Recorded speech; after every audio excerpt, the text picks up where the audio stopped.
Corona frontline workers के लिए crash course की प्रोग्राम की शुरुआत। पीएम मोदी बोले, अभी खत्म नहीं हुआ कोरोना, बदल रहा है रूप। प्रधानमंत्री नरेंद्र मोदी ने वीडियो कॉन्फ्रेंसिंग के जरिए कोविड-19 फ्रंटलाइन वर्कर्स के लिए एक विशेष प्रशिक्षण कार्यक्रम का शुभारंभ किया। इस शुभारंभ के साथ 26 राज्यों के 111 ट्रेनिंग सेंटरों में इस कार्यक्रम की शुरुआत हो गई। पीएम मोदी ने कहा कि कोरोना से लड़ रही वर्तमान फोर्स को सपोर्ट करने के लिए देश में करीब 1 लाख युवाओं को ट्रेनिंग करने के लिए रखा गया है। यह कोर्स 2 से 3 महीने में ही पूरा हो जाएगा, इसलिए ये लोग तुरंत काम के लिए उपलब्ध भी हो जाएंगे। मशहूर साबरमती नदी में मिला कोरोना वायरस, जांच में सभी सैंपल मिले संक्रमित। देश में जानलेवा कोरोना वायरस की दूसरी लहर का प्रकोप जारी है। अब कोरोना से जुड़ी बड़ी खबर गुजरात से आई है, जहां मशहूर साबरमती नदी में कोरोना वायरस पाया गया है। साबरमती के पानी के सैंपल लिए गए, जिसमें सभी में कोरोना संक्रमण पाया गया है। ये नदी राज्य में अहमदाबाद के बीच से होकर निकलती है। देश की किसी नदी में कोरोना संक्रमण मिलने का ये पहला मामला है। प्रज्ञा ठाकुर सांसदों को सिखाएंगी योग के गुर। कांग्रेस नेता ने पूछा, क्या पीएम मोदी ने विचार बदल दिया? कोरोना काल को ध्यान में रखते हुए लोकसभा सचिवालय इस साल अंतर्राष्ट्रीय योगा दिवस पर ऑनलाइन योगा सेशन आयोजित करेगा। इस कार्यक्रम को 4 भागों में बांटा गया है।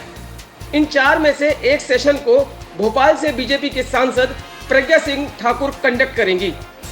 प्रज्ञा ठाकुर जिस सत्र को कंडक्ट करेंगी उसका नाम योगा वे ऑफ लाइफ रखा गया है।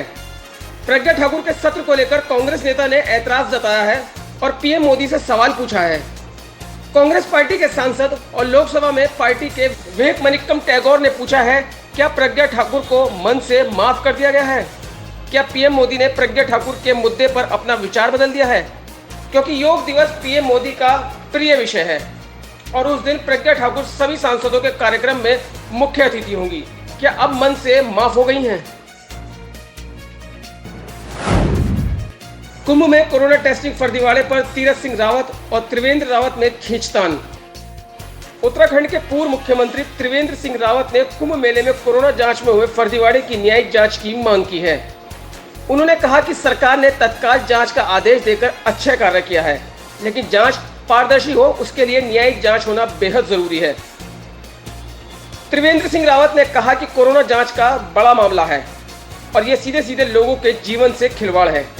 देखा जाना चाहिए, इसमें चाहे कोई छोटा हो या फिर बड़ा अधिकारी हो, किसी को भी नहीं बख्शा जाना चाहिए। मेरठ के नए एसएसपी प्रभाकर चौधरी ने लिया चार्ज, मीडिया से हुए रूबरू।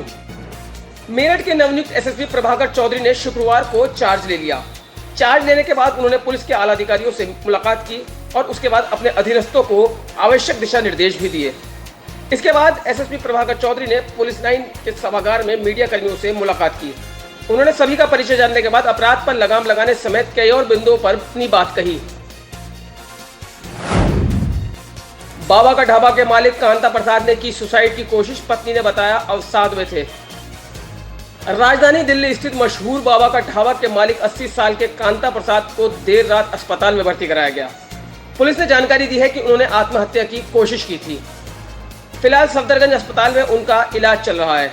हाल ही में खबर आई थी कि आर्थिक परेशानियों के चलते उन्होंने अपना रेस्टोरेंट बंद कर दिया है और वो सड़क किनारे स्टॉल पर वापस आ गए थे। उनकी पत्नी ने पुलिस को जानकारी दी कि वे बीते कुछ दिनों से तनाव में थे। सुशांत के दोस्त सिद्धार्थ पिठानी को शादी के लिए मिली 15 दिन की अंतरिम जमानत। सुशांत सिंह राजपूत से जुड़े ड्रग्स मामले में अभिनेता के दोस्त सिद्धार्थ पिठानी को अंतरिम जमानत मिल गई है। मीडिया रिपोर्ट्स के अनुसार 15 दिन के लिए सिद्धार्थ को उनकी शादी के लिए बेल मिली है। एक बातचीत के दौरान सिद्धार्थ के वकील तारक सैयद ने कहा कि उन्हें मानवीय आधार पर अंतरिम राहत दी गई है। 2 जुलाई को उन्हें फिर सरेंडर करना होगा। इससे पहले कोर्ट ने सिद्धार्थ की जमानत याचिका खारिज कर दी थी। बारिश की भेंट चढ़ा पहला सेशन, बीसीसीआई ने दी जानकारी। इंडिया और न्यूजीलैंड के बीच आईसीसी वर्ल्ड टेस्ट चैंपियनशिप का फाइनल मैच दोपहर 3 बजे से शुरू होना था, लेकिन इंग्लैंड के साउथहैम्पटन शहर में बारिश हो रही है, इसलिए अब मैच के देरी से शुरू होने के भी आसार नहीं है। लिहाजा बीसीसीआई ने ट्वीट कर मैच के देरी से शुरू होने की जानकारी दी है। बीसीसीआई ने कहा कि पहला सेशन का खेल रद्द कर दिया गया है। साउथैम्पटन में हो रही बारिश की वजह से मैदान फिलहाल खेलने के लायक नहीं है।